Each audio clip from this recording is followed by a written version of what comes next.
Bem-vindos ao É Tudo Mais ou Menos, um podcast que vos vai preparar para a vida adulta. Neste episódio vamos falar sobre democracia e órgãos de soberania portugueses e europeus.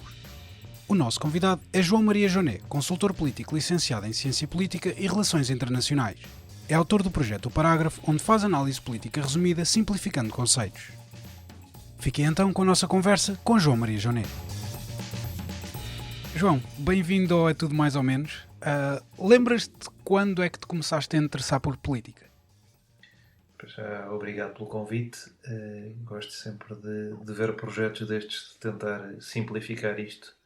E para mim, de facto, quando me comecei a interessar, era tudo muito simples. Eu tinha 8 anos. Ei, Quando comecei... muito cedo. Sim, quando eu comecei a ver com frequência o canal da Assembleia da República e a acompanhar como é que os partidos funcionavam por dentro, foi ali à volta das... Eu já disse isto uma vez numa entrevista. A primeira coisa que eu me lembro em política é de pegar numa revista sábado para aí em 2007 ver no princípio de 2007 ver uma formação de um governo sombra do Luís Filipe Menezes no PSD e fazer aquilo com os meus telemóveis, tipo dar as pastas ministeriais aos meus telemóveis. E essa é a minha primeira memória política. Uhum. E depois, pronto, acompanhei essas diretas do PSD que depois Manuel Ferreira Leite ganha, e as legislativas de 2009 foram as primeiras eleições em que eu prestei mesmo atenção cá. Também já tinha prestado um bocadinho às presidenciais americanas, sendo que, pronto, ainda um período muito embrionário do meu interesse por política, mas aí por essa altura. Então foi mesmo... Tu já podias votar em 2007? Ah, não, espera. Não podia de todo. Não podias, pois... Não, a primeira eleição em que eu pude votar foi em 2017. Pois, Portanto... começámos a ter interesse por política mais ou menos na mesma altura. A cena é que eu já tinha 18 anos nessa altura. Pronto. Pronto, já é melhor que muita gente. Temos aqui uma diferença.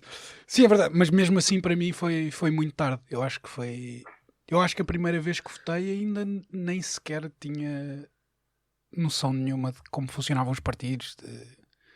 Pronto, foi ali...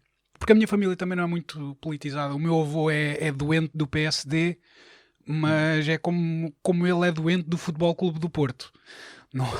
Não há grande conversa política ali, é mais clubismo. Tanto que ele tem uma fotografia do Cavaco Silva e não tem uma fotografia com os netos. Mas pronto. Eu, por acaso, não tenho essa politização na minha família. Aliás, a minha família até sempre olhou um bocadinho de lado para isto, porque acha que eu, com as notas que tinha, não sei o quê, devia ter ido fazer uma coisa mais digna da vida. E portanto tenho muito esta desconfiança dentro da minha família. Pouca gente se envolveu em política. Os que se envolveram não foram os meus pais. Portanto não é a geração imediatamente acima de mim.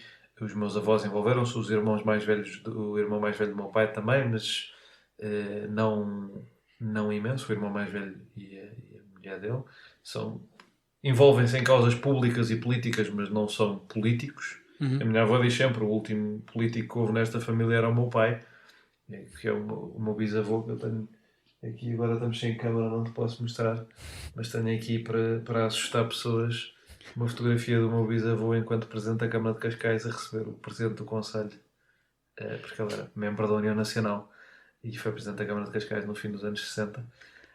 E pronto, é o meu bisavô e o Salazar. Eu não sou salazarista, antes pelo contrário, tenho algum asco ao senhor, mas acho que esta ligação que a minha avó faz, de pronto, são os dois políticos da minha vida. Era o meu pai, que é salazarista, e o meu neto, que ela acha um perigoso esquerdista.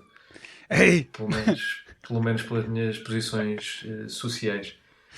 Pois, em Portugal houve uma grande mudança entre as gerações. Os nossos avós são muito mais conservadores, muito mais ligados aos costumes e à família. Nós já somos uns bandalhos. Mas acho que isso sempre aconteceu com todas as gerações. Os mais novos são sempre os bandalhos. Acho que esta geração tem uma diferença grande para as anteriores, não é imediatamente acima, mas as antes, que é são várias gerações seguidas de aumento da laicização da população. Sim, sim, sim. Mais ateus, mais agnósticos, e isso durante muitos séculos não acontecia, não é? E, portanto, essa mudança eu acho que faz muita confusão às pessoas mais velhas ainda Sim, hoje. foi muito rápida. Muito Nós, rápido. eu vivi na Áustria e lá nota-se que houve uma progressão. Tipo, os pais já não eram, já não eram tão ligados aos costumes e os filhos foram cada vez menos. Aqui é tipo, os avós são muito ligados, os pais mais ou menos, nós nada. É, nota-se ali um. Pronto, é um. Certo. E eu o progresso é um conceito difícil e eu não sei muito bem, não tenho muito bem a certeza se neste caso estamos perante isso ou não. Eu sou ateu, e a minha família é muito católica. Os meus pais já não tanto, portanto, nesse sentido estou um bocadinho como os austríacos, mas as minhas avós sim muito. Hum. Mas eu não sei, por acaso, isso seria um bom tema para uma conversa. Não sei se isso tem tido mais impactos positivos ou negativos no nosso tecido social, porque eu valorizo muito o papel da Igreja a obrigar pessoas que de outra maneira seriam más pessoas a serem boas pessoas com medo do inferno ou do que valha. Eu valorizo muito isso mesmo. Eu já não valorizo tanto. Mas pronto, vamos ao assunto que interessa e estamos aqui para falar. Se calhar vamos começar por falar pela União Europeia. Vamos começar por cima. Por cima, como quem diz, pelo órgão maior. A União Europeia está dividida em 7 instituições. Se calhar começávamos pelo Parlamento Europeu. Como é que o Parlamento Europeu funciona? Então, o Parlamento Europeu funciona da seguinte maneira. Os deputados são eleitos nos países, cada país pode escolher o seu sistema de eleição. Uhum. Por exemplo, Portugal elege deputados pelo círculo do país inteiro. A Alemanha também faz isso, mas há países, como era o caso do Reino Unido, por exemplo, antes de sair, que escolhem eleger eurodeputados por zonas. Norte da Sim. Inglaterra, centro da Inglaterra. No país também faz mais sentido porque é um país mais dividido. Sim. Os alemães, sendo um Estado federal, por acaso optam por não o fazer, o que é curioso. O Parlamento Europeu tem eleições proporcionais por método de Hont e tem uma distribuição dos seus 755 lugares. Agora falta um bom número. Qualquer coisa. Vão ser menos agora que o Reino Unido saiu? Sim, agora já são menos. Infelizmente saiu o Reino Unido e com ele um enorme contingente do Partido Liberal Democrata, que faz parte do meu partido preferido europeu. Mas são eleitos de acordo com a população. O mínimo é 6, o que dá um peso desproporcional aos Estados pequenos, porque há Estados com pouquíssimas pessoas, como por exemplo Malta, a eleger 6 de uma forma não proporcional em relação a, por exemplo, os Estados grandes como a Itália ou a Espanha. É o mesmo problema que os Estados Unidos com o colégio eleitoral. É mais ou menos um... Tem assim mais ou menos o mesmo problema. A parte boa aqui é que estas pessoas não têm muito poder. 6 eurodeputados no Parlamento Europeu fazem pouca moça, são 705 hoje em dia. Exato. São menos de 1% do total dos deputados. Não é?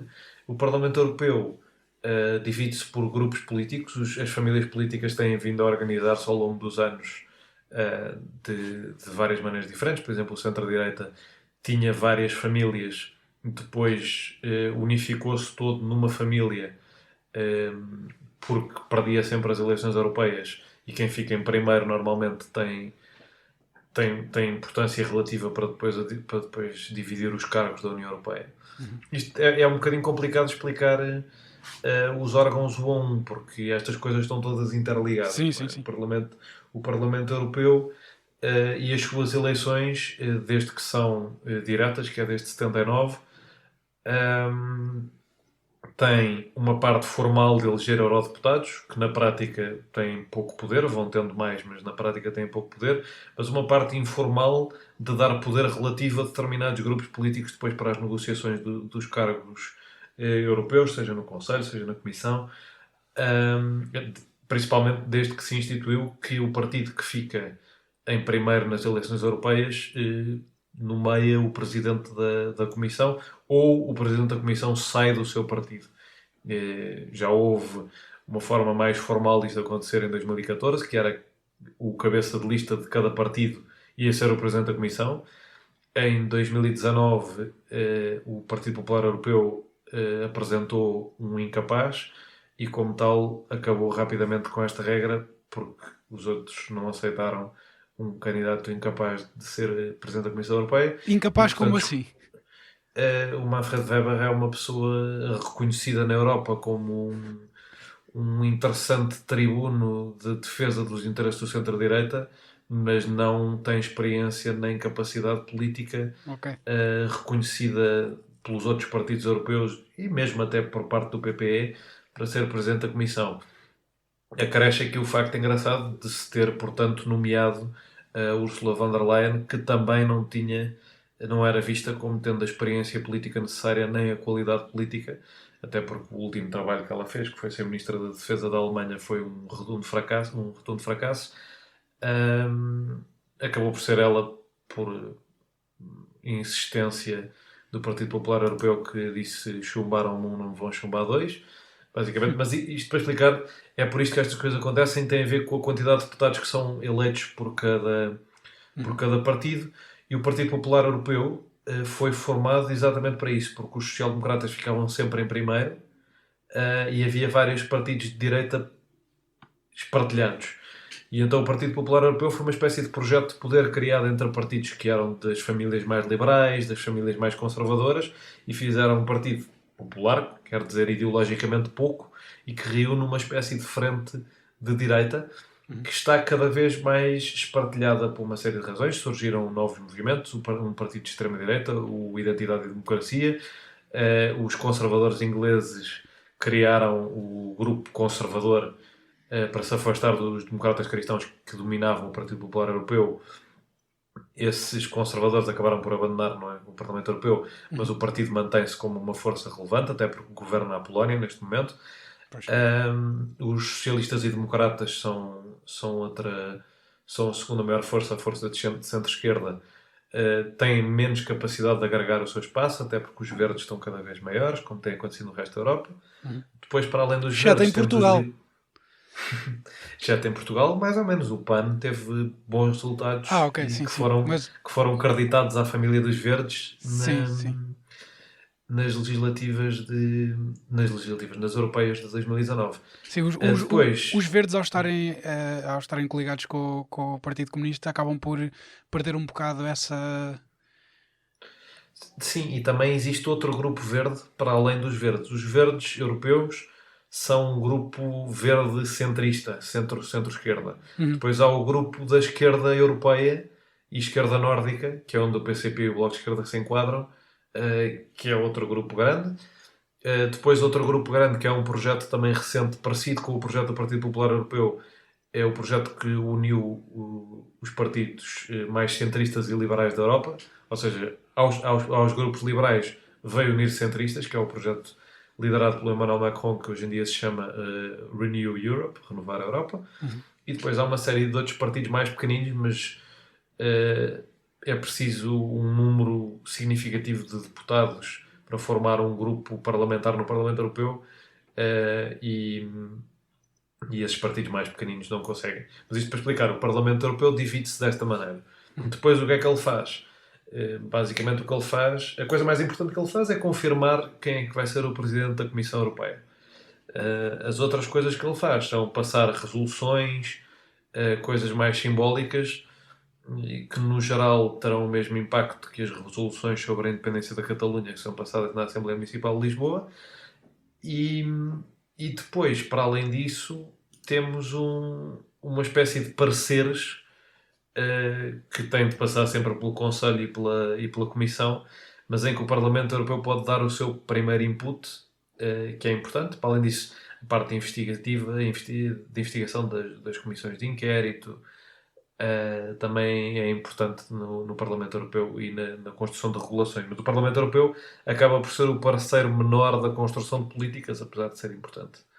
Qual é que queres fazer a seguir? Vá. Qual é a diferença entre Conselho Europeu e Conselho da União Europeia?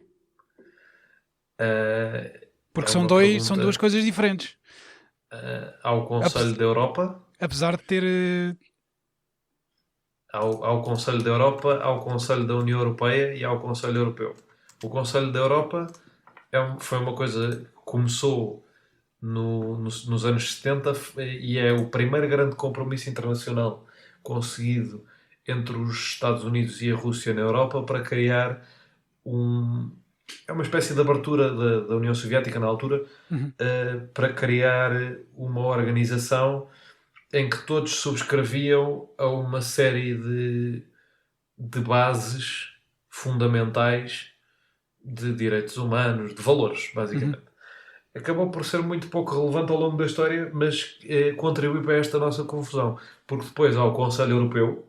uhum. O Conselho Europeu é a reunião dos chefes de Estado e de Governo ou de, de ministros da União Europeia, ou seja, a reunião de todos os ministros da Agricultura, a reunião de todos os ministros das Finanças, a Uhum. reunião de, Dos de primeiros todos os ministros e presidentes. primeiros-ministros, hum, é feita no Conselho Europeu. O Conselho Europeu é o órgão mais importante da União Europeia porque é aí que se decide tudo o que se passa na União Europeia. Os Estados é que decidem o que é que a União Europeia vai fazer em todas as circunstâncias, é que decidem, apesar de precisar da aprovação do Parlamento Europeu, porque depois isto é uma pescadinha de rabo na boca, não é? Porque precisa da aprovação do Parlamento Europeu, mas os líderes dos principais países da União Europeia tendem a ser líderes dos principais partidos europeus, ou pelo menos São, figuras de proa, e são os tais portanto a checks and influenciar a balances. votação.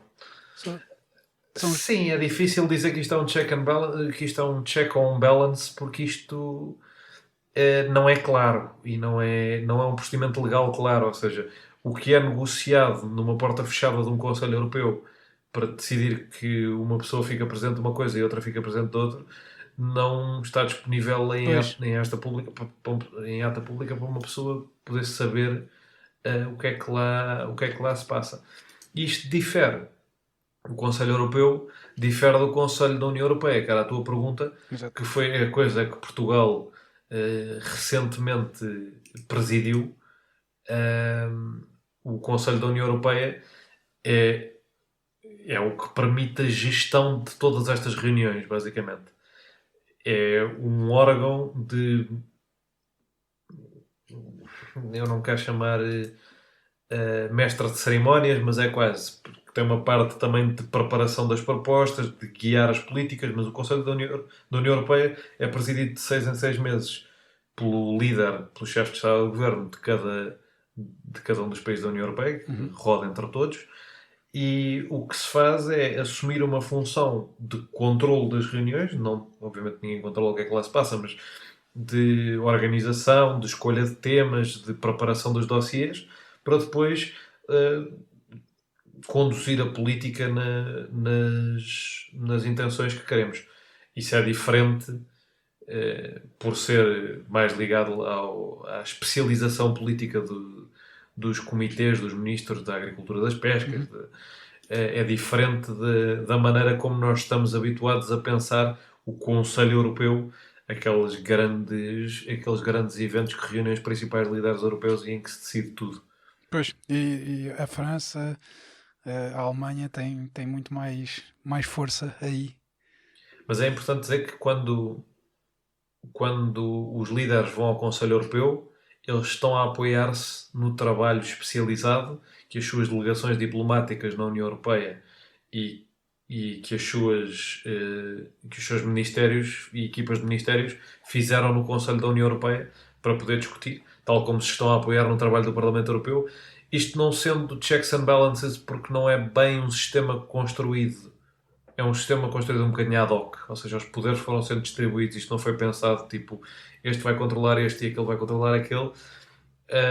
É um sistema construído em resposta a preocupações dos cidadãos e não pensado para as eventuais preocupações dos cidadãos, mas é um sistema de complementariedade e de entreajuda entre as instituições. Uhum. Como é que são eleitos os membros do Conselho da União Europeia? Os membros do Conselho da União Europeia não são eleitos. Há a presidência rotativa e depois há a delegação de cada um dos governantes, diplomatas que lá vão em representação de cada país. Essas escolhas derivam das eleições nacionais e de quem é que governa cada país.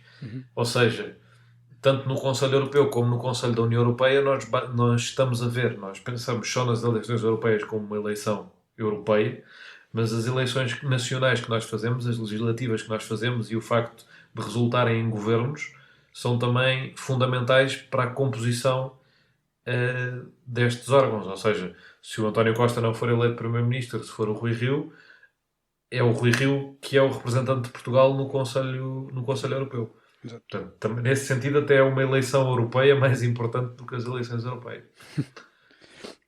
Qual é o papel do Tribunal da Justiça da União Europeia?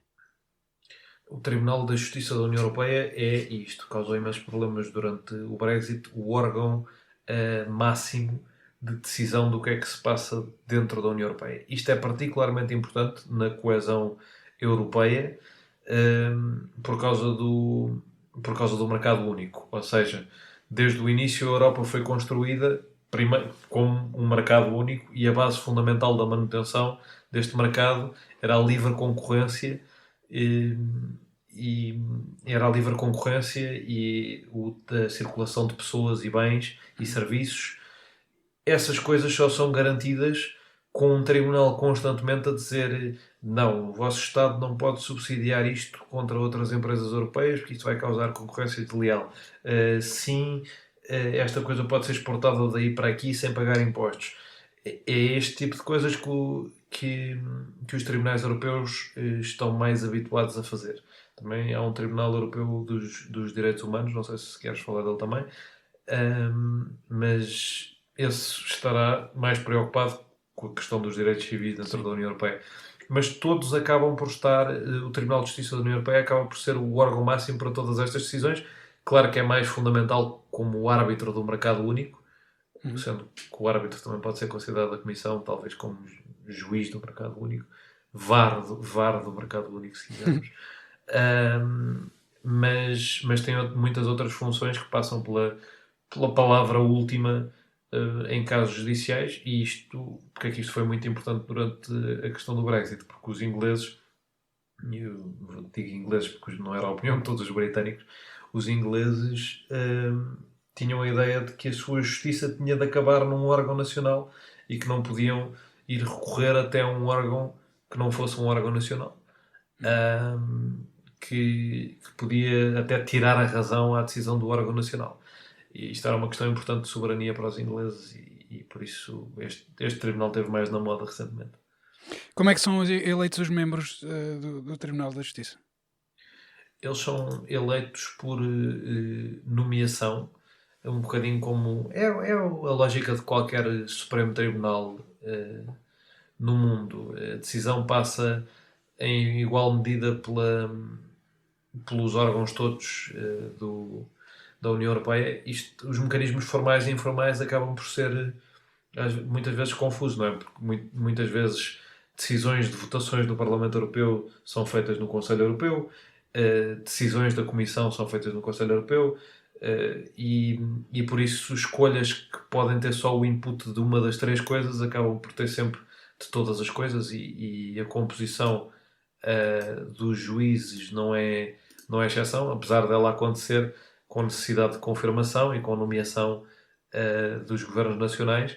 Depois a maneira como isto é tudo combinado à porta fechada é menos óbvio, e nem sempre as coisas têm as mesmas razões para acontecer. E cada país elege dois juízes. Nós agora tivemos uma polémica recente, não por uma questão eu acho que não era um juiz, não era um procurador, mas também é preciso nomear para isso, para a Procuradoria Geral Europeia. Os países nomeiam uma série de quadros que depois são avaliados de acordo com o currículo. Há concurso dentro dos países para escolher quem é que os vai nomear.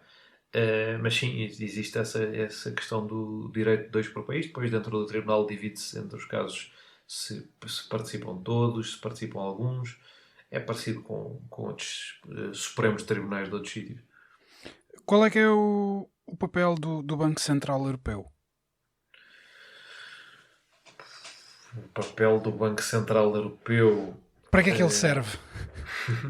no seu Statement of Purpose of Mission é capaz de dizer uma coisa do género controlar a inflação e o desemprego, como dizem todos os bancos centrais. Exato. Mas a verdade é que o Banco Central Europeu tem assumido o papel de grande garante da União Europeia e da sua coesão, quando os outros órgãos têm falhado na manutenção do princípio da solidariedade na Europa e na manutenção do princípio de que estamos todos nisto juntos, e quando falha um, isso é mau para todos. E até na preservação do euro. O euro é construído enquanto moeda sem ser acompanhado dos mecanismos políticos que normalmente governam uma moeda. Ou seja, o euro existe, mas não existe um ministro das finanças da zona euro.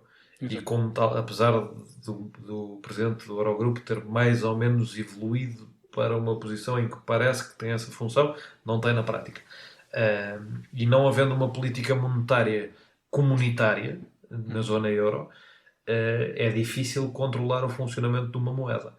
Como tal, o Banco Central Europeu tem, através do seu uso da gestão das taxas de juros e da compra de ativos, tem sido o garante fundamental de que, apesar de não haver esta política única, possíveis erros políticos de uns países não lhes custam um default que acabaria com a credibilidade do euro. Porque o euro, para se manter, precisa que toda a zona euro esteja estável, senão fica difícil controlar o que é que ele vale, a especulação à volta dele. E, portanto,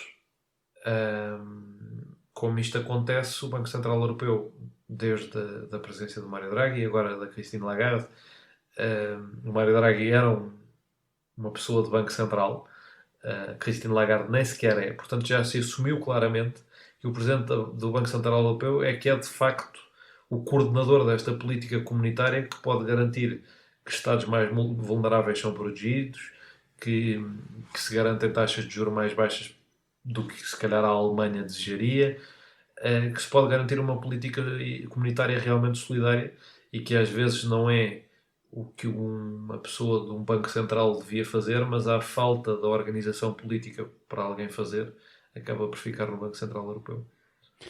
O que é que faz o Tribunal de Contas Europeu?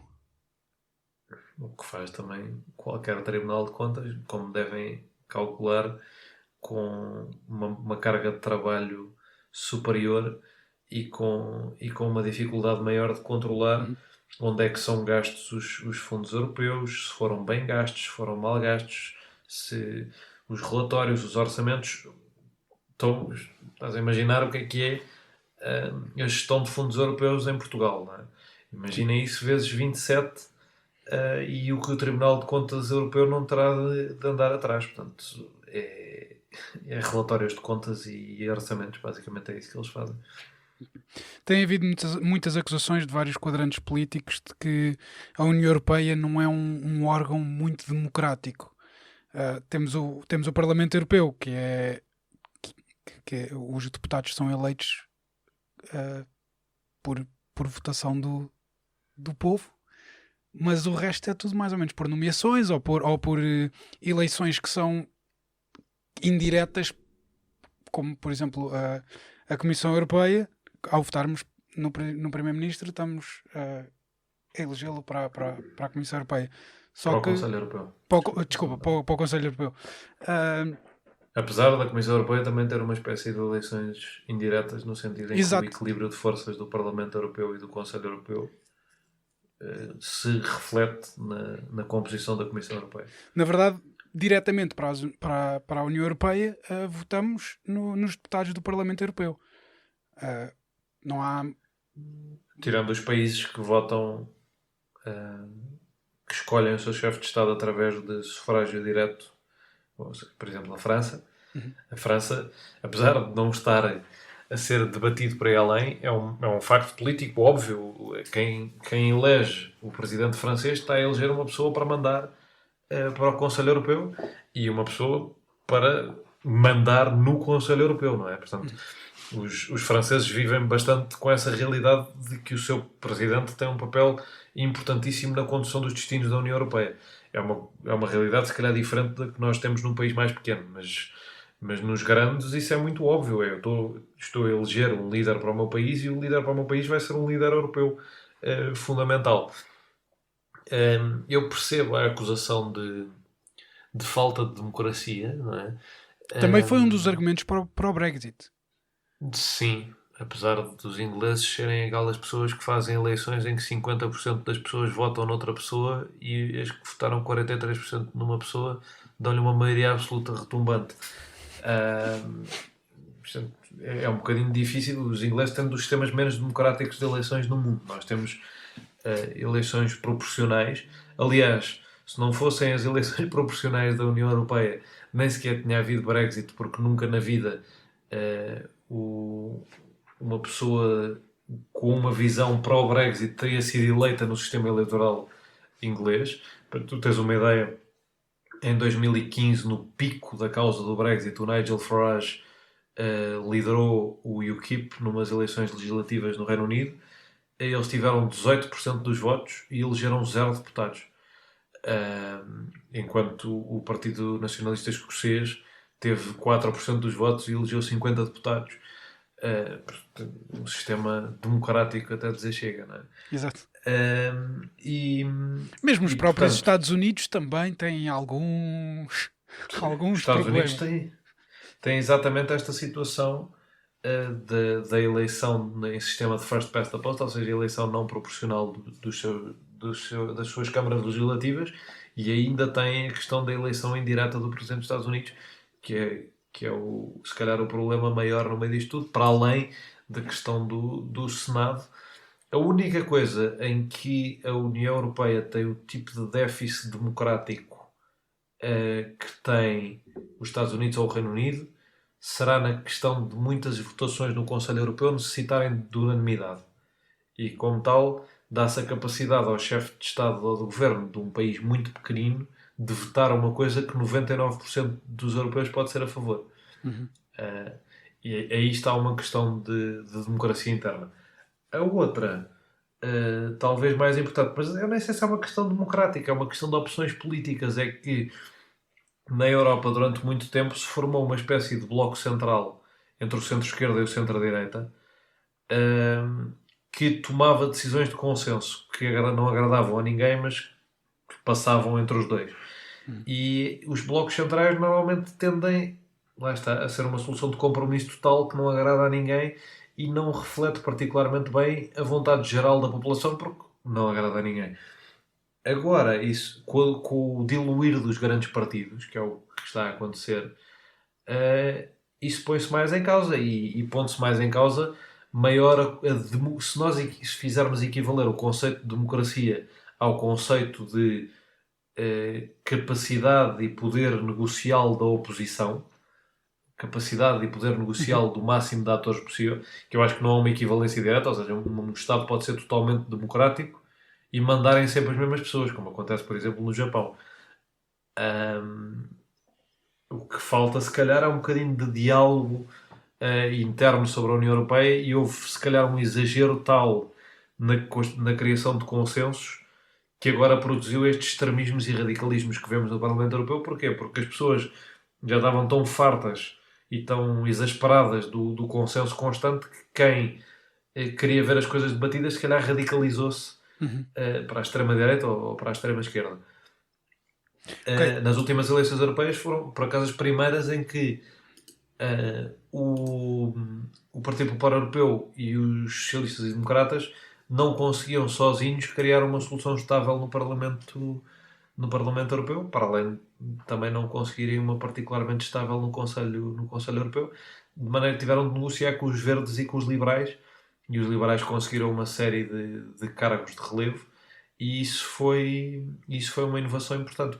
Para quem diz que não há democracia, viu-se claramente que as eleições tiveram um resultado claro. Agora faltava um bocadinho, se calhar, de clarificação nas europeias, as pessoas falarem mais de assuntos europeus, dos partidos dos partidos serem um bocadinho mais coerentes no seu funcionamento em eleições europeias. Por exemplo, Portugal tem 6 partidos com eurodeputados. Tem o PCP, o CDU, o Bloco de Esquerda, o PSD, o CDS, o PS e o PAN. Estes seis partidos pertencem a 3 grupos no Parlamento Europeu. Porque o Bloco de Esquerda e o PCP pertencem ao mesmo, e o PSD e o CDS também. Isso faz pouco sentido. Na lógica de umas eleições europeias, ou concorriam coligados, Exato. ou estavam em forças políticas diferentes, porque se estão a eleger deputados para o mesmo grupo parlamentar, faz pouco sentido que estejam no mesmo país. Por exemplo, essas coisas, se calhar essas clarificações faziam falta às pessoas para perceberem o resultado direto do seu voto nas europeias em política europeia. Mas isso são toques, não é o sistema, é pouco democrático. Eu acho que nós temos... não pensamos muito na Europa. Tanto que são as eleições com menos votantes. Porque acho que São não há eleições vistas como eleições que não servem para nada. As poucas pessoas que... É isso. As poucas pessoas que se interessam e que falam da Europa tendem a ter resultados muito bons. Ver, por exemplo, o resultado que o LIVRE costuma ter em europeias. O Aliança teve um bom resultado nas europeias de 2019 também por ter tido um candidato a falar sobre a Europa. Mas isso são muito poucas. E, no geral, são só as eleições em que as bases dos mais fiéis dos partidos vão votar. Porque ninguém vê o efeito prático naquilo, apesar daquilo ser fundamental. Pelo menos em Portugal, porque a participação em europeias na Europa inteira aumentou nas últimas eleições europeias. É aquela cena do está tão longe que tipo, para que é que eu me vou... Se já é normal as pessoas pensarem, para que é que eu lá vou?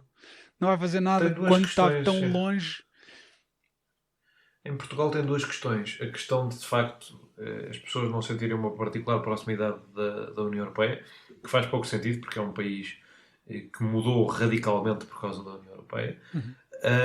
Mas também porque isto é uma questão mais técnica. Quem ouça isto e seja, por exemplo, de Porto Alegre, perceberá isto bem, que é uma pessoa quando vai votar em Porto Alegre ou vota no PS, ou vota no PSD, ou o deputado não é eleito.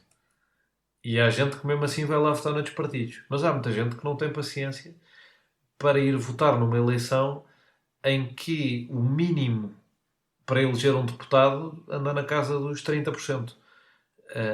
Portanto, é preciso ser um partido mesmo grande.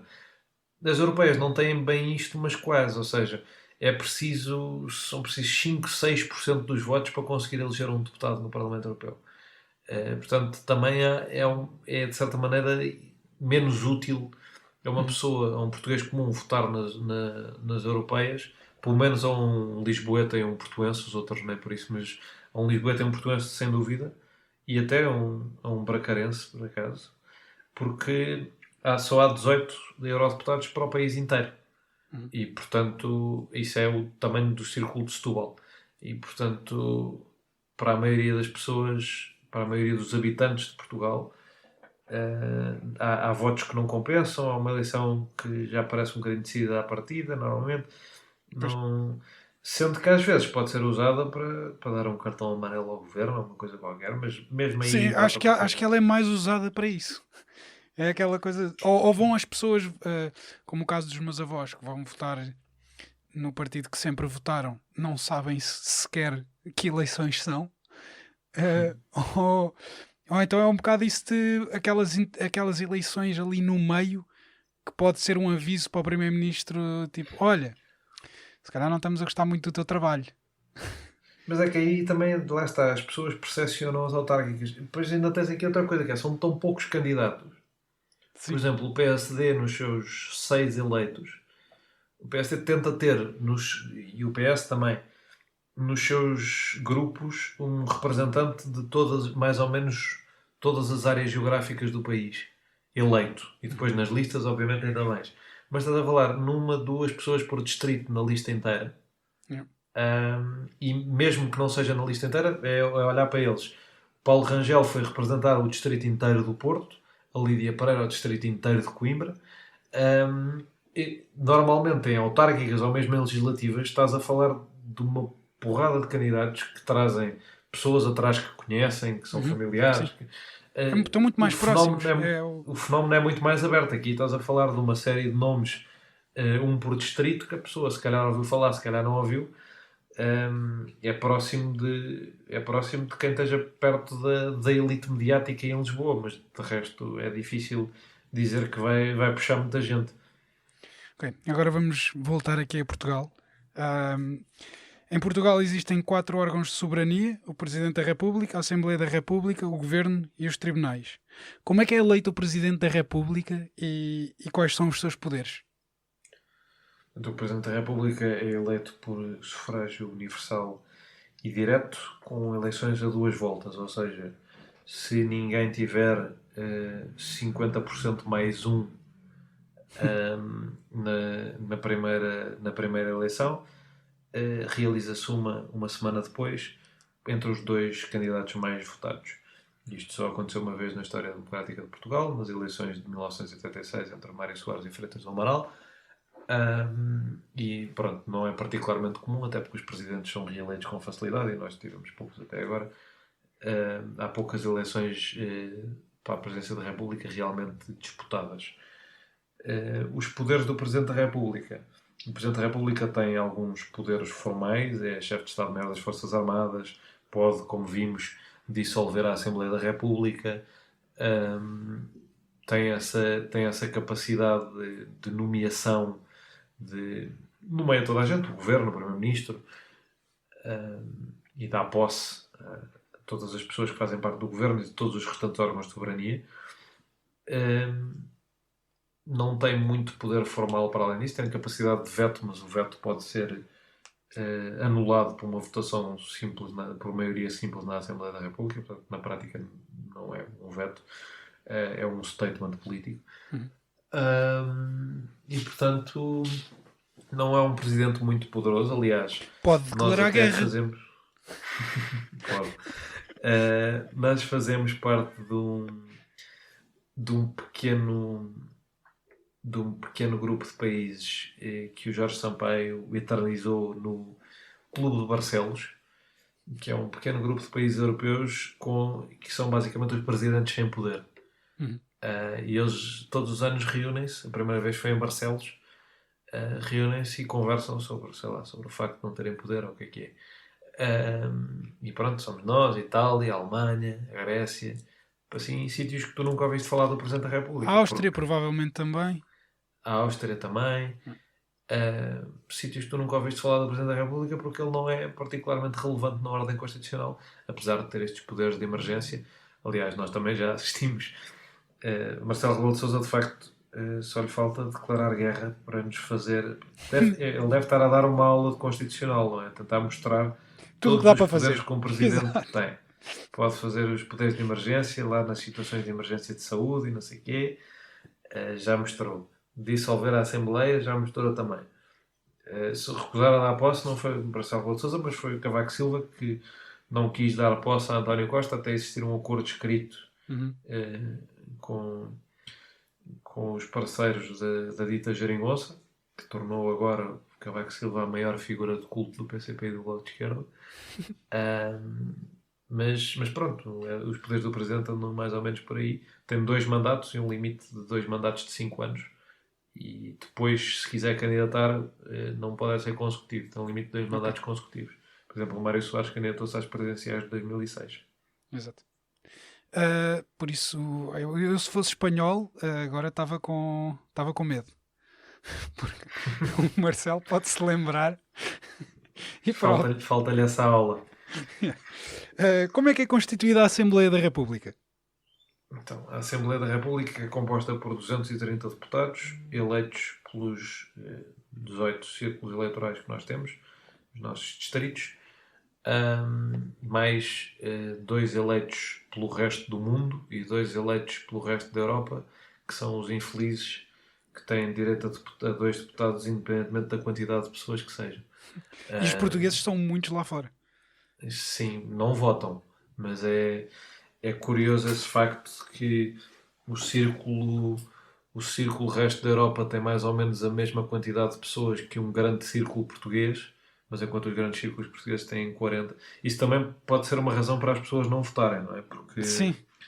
Em Lisboa, Lisboa é o círculo em que é mais fácil eleger.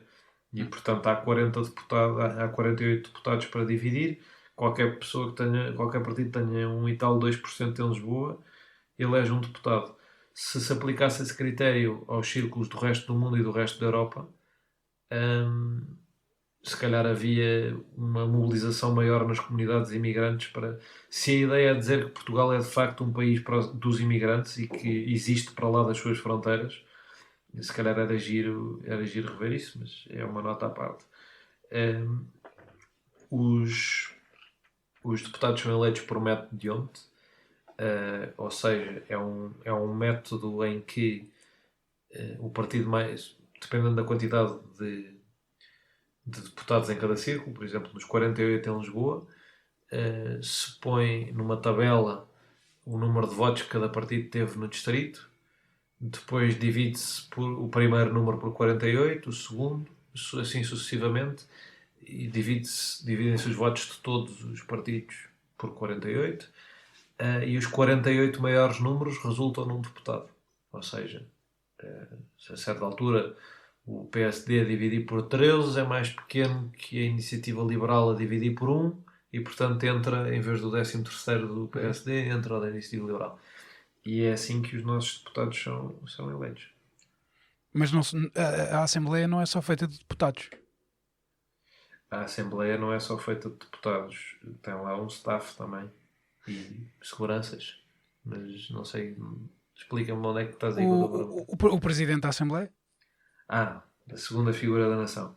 Sim. Depois a Assembleia da República, depois de constituída, formam-se grupos parlamentares, no caso de algum partido ter mais do que um deputado, o que é um limite surpreendentemente baixo e raro na Europa.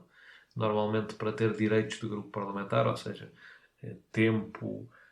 o tempo para falar depois é dividido pela quantidade de deputados que se tem, é uma fórmula representativa.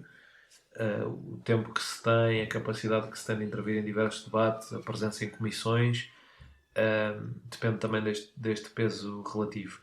Depois, quem elege só tem um deputado único, com direito aos assessores e tal.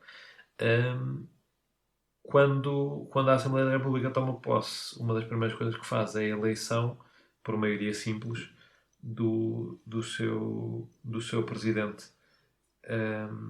Por maioria simples? Não, por maioria absoluta. Uhum. Ou seja, existindo abstenções que não deem para os 116 votos, o presidente não é eleito. Foi o que aconteceu, por exemplo, ao Fernando Nobre, que foi proposto pelo PSD em 2011. Não conseguiu a maioria dos votos e acabou por ser a Assunção Esteves a ser eleita a primeira mulher a presidir a Assembleia da República. E pronto, é assim que se elege a segunda figura da nação, que depois preside, juntamente com uma mesa também eleita, que normalmente representativa dos principais partidos na Assembleia, preside aos trabalhos e conduz a sua execução, ou seja, a gestão do tempo, como nós ouvimos, pode terminar, pode concluir, seja depois a representação da Assembleia da República nas mais diversas situações, seja no contacto da Assembleia com a Presidência da República, seja, há 31 mil coisas diferentes que o Presidente da Assembleia da República faz, nenhuma delas muito importante. Como é que se forma o governo? Ainda há pessoas que pensam que quando se vota nas legislativas estamos a votar para eleger o primeiro-ministro. Como eleições diretas. Como elegemos o Presidente da República. Não, isso de facto não estamos, mas estamos a votar para eles. Essa coisa da democracia, nós cingirmos muito o conceito de democracia ao conceito do voto é perigoso, ou pelo menos do voto numa eleição legislativa ou presidencial, ou que seja.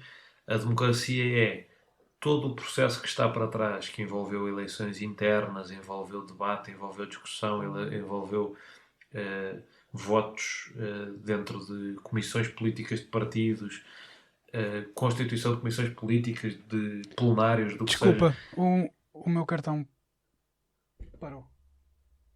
Oi? Não, afinal não. Afinal não. Está a funcionar. Desculpa. Estávamos onde? Sem problema. Estava a dizer aqui que a democracia não é só ir votar no dia das eleições. Uhum. Há muita democracia que é construída dentro dos partidos antes para escolher quem é que vai ser a lista de deputados, quem é que vai ser o líder. Isto é feito através de eleições internas para os vários órgãos dentro de cada partido e depois é feita depois do voto. E como resultado do voto nós temos uma democracia representativa, não temos uma democracia direta. E como tal nós escolhemos pessoas com que concordamos para nos representarem e para defenderem ideias com as quais nós, Concordamos. no geral, concordamos e aquelas que defendemos, exatamente. E se as pessoas com que nós concordamos, ou parecidas com elas, tiverem uma maioria no Parlamento, elas podem conversar e negociar para constituir um governo. Primeiro uma maioria que aprove o programa de governo, porque o programa de governo precisa ser aprovado pela maioria da Assembleia da República. Aí, nesse caso, maioria simples. Ou seja, não é preciso ter a maioria absoluta da Assembleia da República, basta que o resto sejam abstenções. E é assim que se forma um governo. De maneira simples, se o PS e o Bloco de Esquerda tiverem deputados suficientes para ter uma maioria da Assembleia e conseguirem os dois negociar um programa de governo entre eles, estão ambos a representar os interesses dos seus eleitores, portanto, diretamente a representar aquilo para que foram eleitos e a construir uma solução que é um consenso entre essas duas posições desses dois eleitorados, que depois é empossada pelo Presidente da República e tem de construir os orçamentos, construir toda a gestão política do país, até porque os governos em Portugal são cada vez mais poderosos, infelizmente. Quando há maiorias absolutas, parece que o Parlamento fecha para obras.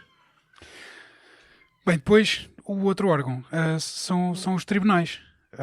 O Tribunal Constitucional, o Supremo Tribunal de Justiça, o Supremo Tribunal Administrativo e o Tribunal de Contas.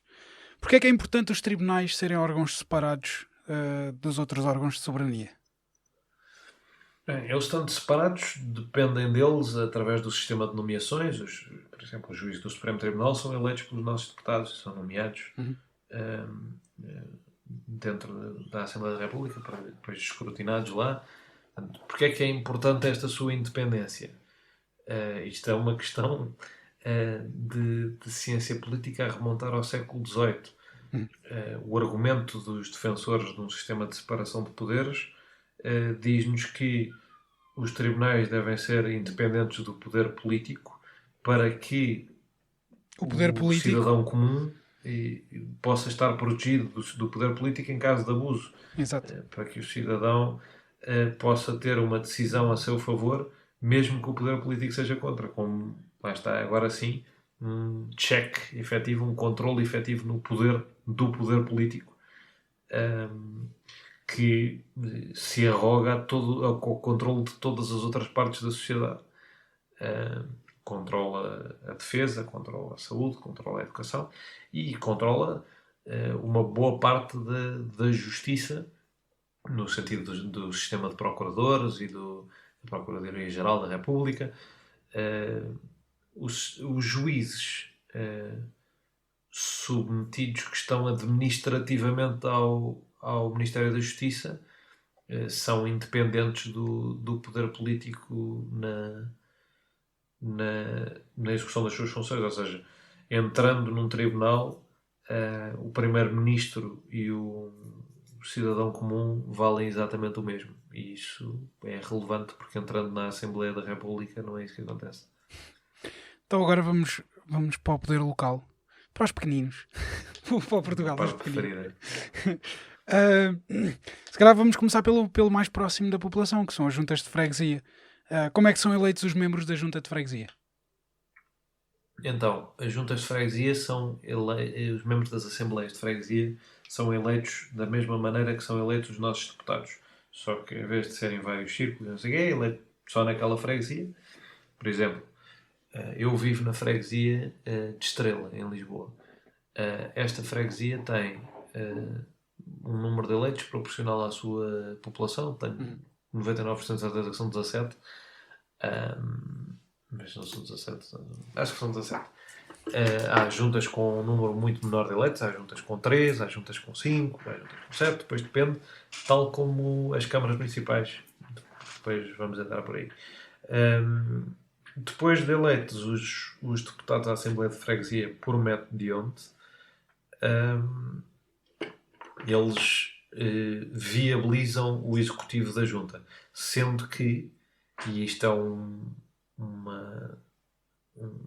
como é que eu lhe hei de chamar? Vou-lhe chamar uma característica parva da política portuguesa, é que as juntas de freguesia e as eleições para a junta de freguesia e para as câmaras municipais têm uma componente de eleição indireta, representativa, de parlamento, e uma componente de eleição direta na medida em que o partido que fica em primeiro tem o seu primeiro da lista eleito presidente de junta. Aconteça o que acontecer.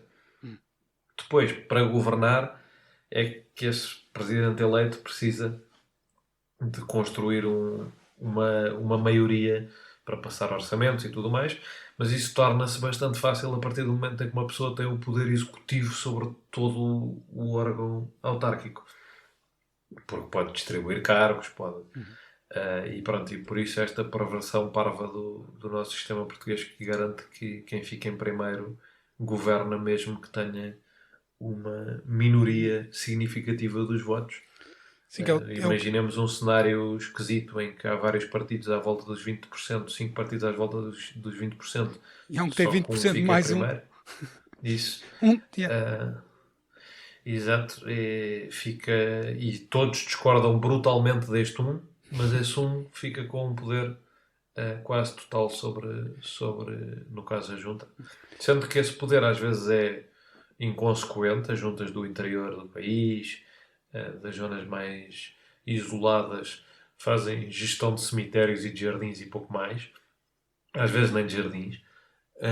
As juntas grandes do país, como por exemplo aqui a Junta de Estrela, são juntas com um poder executivo brutal, que estão envolvidas na iluminação, na reparação do pavimento, às vezes até estão envolvidas na reparação das estradas, não é o caso aqui em Lisboa, mas às vezes estão, na gestão dos grandes jardins, aqui por acaso a Estrela não está, mas há muitas em Lisboa que estão. Portanto, as juntas podem, e depois já têm departamentos de relações internacionais, porque são comunidades políticas grandes. A Junta de Estrela com 20 mil habitantes é maior do que muitos concelhos de Portugal. E nem sequer é maior, é uma junta de tamanho médio em Lisboa. O Lumiar, com 38 mil habitantes, tem mais habitantes que algumas capitais de distrito. Isto depois cria uma situação política de ter de fazer essas pessoas representar internacionalmente, nacionalmente, e pronto. E depois existem esses órgãos que se calhar dá jeito de falar, que são as Associações Nacionais de Municípios e de Freguesias, que funcionam como uma espécie de Conselho da União Europeia das freguesias e dos municípios. E que em Portugal, pronto, são presididas por quem tem mais freguesias ou mais municípios, mas depois com uma lista, com uma direção, com várias pessoas dos vários partidos. Depois temos a Assembleia Municipal e a Câmara Municipal, que são eleições diferentes e que também pode acontecer o Presidente da Câmara não ter uma maioria na Assembleia Municipal. Nem na Assembleia Municipal, nem depois nas reuniões de Câmara, que são uma outra particularidade parva do nosso sistema político, que é que existe uma espécie de duas Assembleias Municipais. A Assembleia Municipal, que funciona mais ou menos com o Parlamento Europeu é bom para esta comparação. O Parlamento Europeu também não manda muito sem o Conselho, e a Assembleia Municipal também não manda muito sem a Câmara. Aprova os orçamentos e aprova nomeações, mas no geral não tem muito poder próprio. E tem um sistema totalmente representativo. Toda a gente no município vota e depois desses votos resulta uma Assembleia totalmente representativa da vontade do município. Na Câmara acontece a mesma coisa que nas juntas, ou seja, o primeiro eleito é presidente da Câmara, só que depois ainda acontece outra mais esquisita, que é a lista do primeiro eleito é que faz o executivo municipal. É como se Passos Coelho fosse concorrer a umas eleições em 2011 e dissesse: o número 2, o número 3, o número 4, o número 5, o número 6 e o número 7 da minha lista vão ser o ministro disto, disto, disto, disto e disto.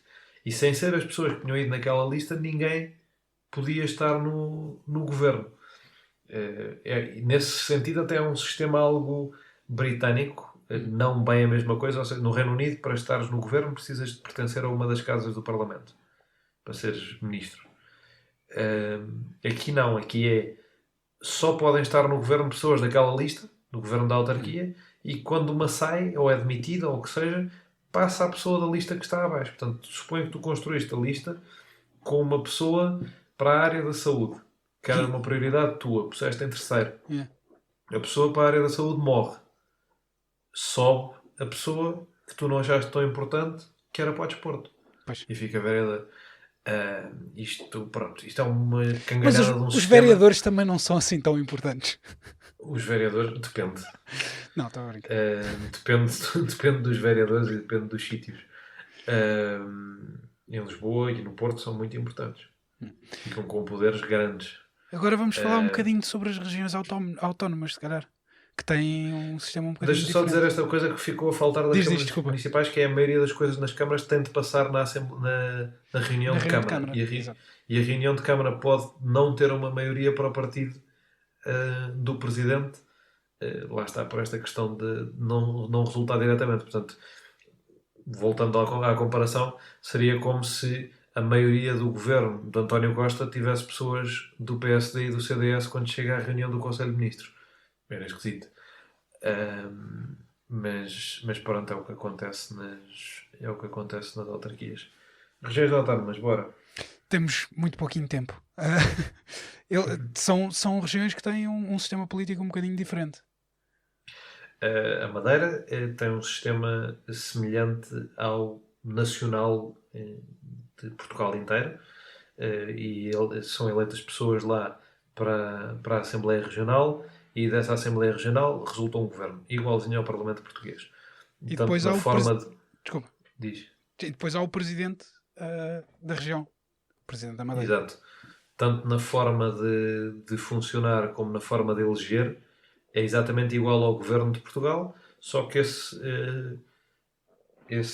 presidente do governo regional, que forma o governo regional, com ministros como se fossem os ministros do país inteiro, está depois submetido em certa medida à autoridade do governo nacional. Mas uma autoridade que toca na parte orçamental, que é a parte mais importante de todas, na parte da política externa e da defesa, naturalmente, mas as regiões autónomas gozam de autonomia muito grande. Portanto, estes governos acabam por governar muito do dia-a-dia das suas populações, um bocadinho como uma grande câmara, mas ainda mais autónomos do poder central. Os Açores têm exatamente este sistema de governo regional, autonomia igual para os dois, têm a pequena particularidade de terem um sistema eleitoral possivelmente mais moderno de Portugal, na medida em que tem a eleição normal proporcional por listas, mas essa eleição normal proporcional é feita por ilhas, como cá é por distritos, e depois existe um círculo de compensação para quem não consiga eleger no sistema de ilhas. Por exemplo, se um partido tiver 5%, mas tivesse 5% em todas as ilhas, se calhar só conseguiria eleger um deputado em São Miguel, e às vezes pode falhar isso. Para evitar isso, são concedidos deputados para ele ter alguns na Assembleia Regional. Foi o que aconteceu com o Chega, por exemplo. Ok, acho que está mais ou menos tudo. Obrigado por estares aqui à conversa connosco. Ora, é essa. Muito obrigado pelo convite e pelo desafio. Então vá, até à próxima. Um abraço. O É Tudo Mais ou Menos é produzido pela Clipo e tem o apoio da União Europeia e do programa Erasmus+. Se gostaram deste episódio, podem subscrever no YouTube, Spotify, Apple Music ou na vossa aplicação de podcast favorita. Até à próxima!